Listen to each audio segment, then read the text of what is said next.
दोस्तों, जिस तरह से लगातार अभी हम हटवार का कवरेज कर रहे हैं, यहाँ पे जो अलग अलग कैंडिडेट उठे हैं उन सभी का हम इंटरव्यू लेने की कोशिश करेंगे। अभी फिलहाल जो हम इंटरव्यू ले रहे हैं वो टीएमसी के जो कैंडिडेट हैं हमारे साथ अभी मौजूद हैं। दो कैंडिडेट, इन दोनों कैंडिडेट का हम एक साथ इनसे पूछेंगे कि आखिरकार इन्होंने टीएमसी से ही चुनाव लड़ने का क्यों सोचा, क्यों आखिरकार इनको लग रहा है कि हम टीएमसी से लड़ेंगे तो हमारे लिए बेहतर होगा, या फिर कई सारे सवाल इनसे हम करते हैं। सबसे पहले तो सर आप दोनों का हमारे चैनल में वेलकम है। सबसे पहले आपके चैनल द ट्विस्ट का बहुत बहुत मुबारकबाद कि आप लोग अपना कीमती वक्त निकाल के यहाँ आए। आप लोगों का बहुत बहुत शुक्रिया। जी बहुत बहुत शुक्रिया। और आप यहाँ चल कर के आए हैं, आपकी चैनल को भी मेरे तरफ से बहुत बहुत शुक्रिया। आपने क्यों सोचा कि हमें टीएमसी पार्टी से चुनाव लड़ना चाहिए? देखिए, सबसे बड़ी बात यह है कि जब लेफ्ट गवर्नमेंट की हुकूमत थी, मैं 2010 ही में टीएमसी ज्वाइन किया था। उस वक्त से मैं आज तक टीएमसी ही कर रहा हूँ। और 2011 के बाद जब पहला पंचायत इलेक्शन हुआ, उसमें पूरे कानकी जीपी में एक ही वार्ड जीता था, वो था हटवार। वो यही वार्ड था कानकी जीपी में। हाँ, तब से लेके आज तक मैं टीएमसी कर रहा हूँ और उसमें हूँ लगे हुए। चूँकि मैं देख रहा हूँ कि चूँकि पूरे हिंदुस्तान में जो तमाम स्टेट में जो काम हो रहा है उसके बनिस्बत अगर देखा जाए तो बंगाल गवर्नमेंट जो काम कर रही है वो डायरेक्ट पब्लिक के लिए काम कर रही है। यानी कोई भी ऐसा घर नहीं है बंगाल में जहां डायरेक्ट बेनिफिट नहीं पहुंचता है आम लोगों को। ये बहुत बड़ी बात है। कोई भी हिंदुस्तान में कोई भी ऐसी गवर्नमेंट नहीं है जो ऐसा कर पा रही है। सिर्फ वाहिद पूरे हिंदुस्तान में ममता बनर्जी की सरकार है जो जितना भी स्कीम्स है, बहुत सारे स्कीम्स हैं जो चला रही है, जो डायरेक्ट आम लोगों को, मतलब पूरे बंगाल में माँ बहनों को, किसानों को, युवाओं को, स्टूडेंट्स को, माइनॉरिटीज़ को, तमाम लोगों को डायरेक्ट बेनिफिट दे रही है। देखिए, कहीं ना कहीं बंगाल में हमें किसी सियासी पार्टी को चुनना था तो जो बेहतर होगा, हमको बेहतर लगा 2010 में कि हमको टीएमसी करना है।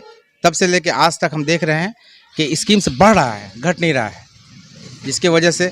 और आम लोगों को क्या चाहिए गवर्नमेंट से? एजुकेशन का मामला अच्छा हो, हेल्थ का मामला अच्छा हो, और सड़कों का मामला हो, पुल का मामला हो, डेवलपमेंट जितना भी है। बाकी जो डायरेक्ट बेनिफिट है आपका, आप ले लीजिए, आप लकी भंडार ले लीजिए, उनका देखिए तमाम लोगों के घर में। उसके बाद किसानों को पैसा मिलता है, आपका युवा श्री है, कन्या श्री है, शिक्षा श्री है, युवा सबु साथी है, पोथोर जो योजना है, उसके तहत जो सड़कों का निर्माण है हमारे कानकी जीपी में अभी 2 सड़कें बन रही हैं। पूरे चाकुलिया में 22 सड़क जो है जी बन रही है। बाकी जो सड़कों की हालत है बहुत बेहतर हो रही है और उम्मीद है कि और इससे बेहतर होगा। और तमाम फील्ड में, आप हेल्थ के सेक्टर में ले लीजिए, एजुकेशन के सेक्टर में ले लीजिए, इंफ्रास्ट्रक्चर के सेक्टर में ले लीजिए, जॉब्स के मामले में ले लीजिए।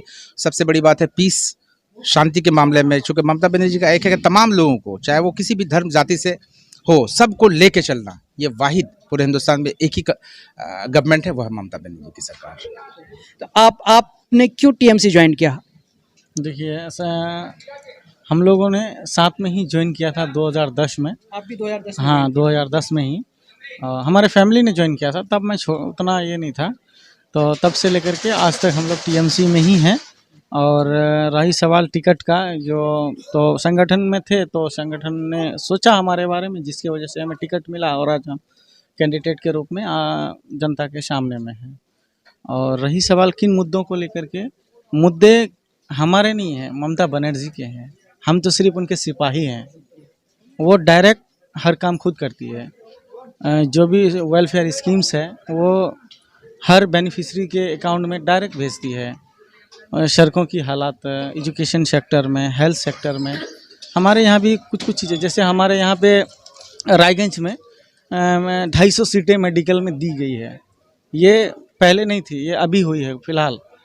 तो ममता बनर्जी आने के बाद बहुत सारी चीज़ें हमारे यहाँ बदली है। बहुत बदहाली में हमारा चाकुलिया था, पूरे बंगाल में सबसे बदहाली में गिना जाता था, क्योंकि यहाँ पे फॉरवर्ड ब्लॉक का जो है ना 32 या 40 साल तक हुकूमत रही।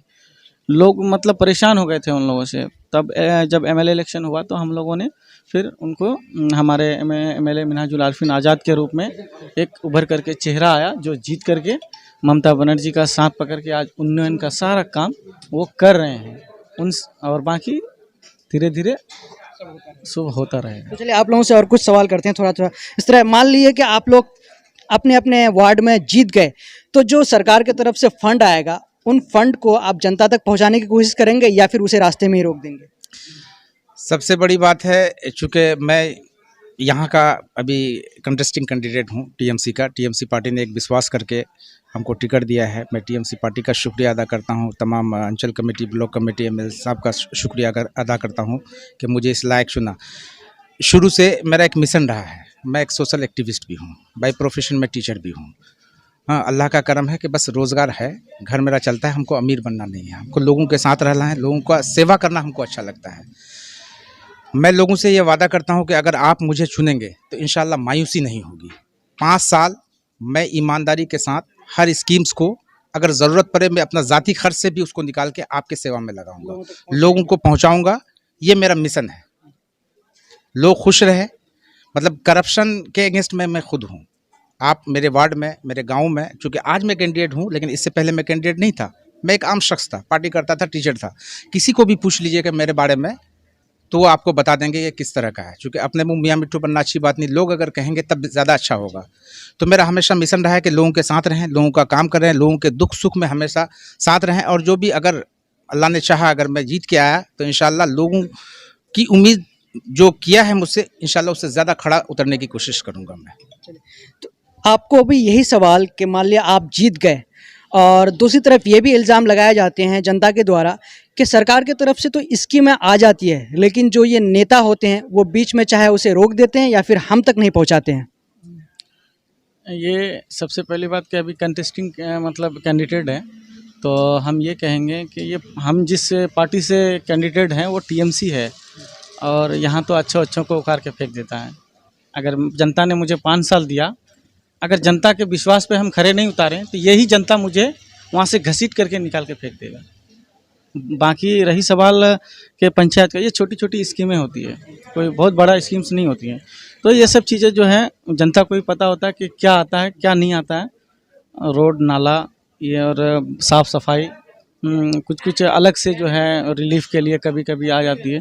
तो ये सब चीज़ें नॉर्मली हमारे यहाँ चलती रहती है।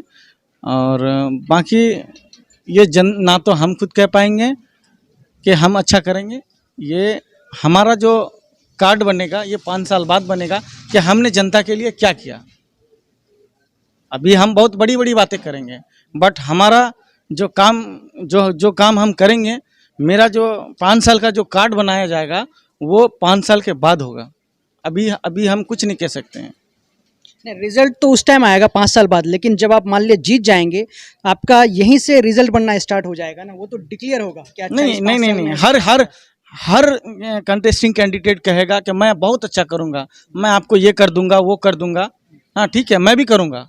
मैं आपसे बस सीधा यही सवाल कर रहा हूँ कि जो फंड आएंगे सरकार की तरफ से उसको आप जनता तक पहुँचाने की कोशिश करेंगे या नहीं करेंगे? बिल्कुल, गरीबों के लिए आएगा, गरीबों को दिया जाएगा, नाले के लिए आएगा, रोड के लिए आएगा, जो भी जितने भी स्कीम्स आएंगी सब जनता तक पहुँचेगी 100%। तो दोस्तों इस तरह से हटवार में थे ये जो 2 कैंडिडेट थे टीएमसी के वार्ड के, इनसे हम कुछ खास गुफ्तगू कर रहे थे। और खास के ये चीज़ें अक्सर उठती रहती है कि सरकार की तरफ से कई सारे फंड आ जाते हैं, लेकिन बीच में जो नेता रहते हैं वो उस फंड को वहीं तक रोक देते हैं, जनता तक नहीं पहुंचा पाते हैं, या फिर कुछ सुस्ती का कारण ले लें या फिर कोई और अदर प्रॉब्लम ले लें।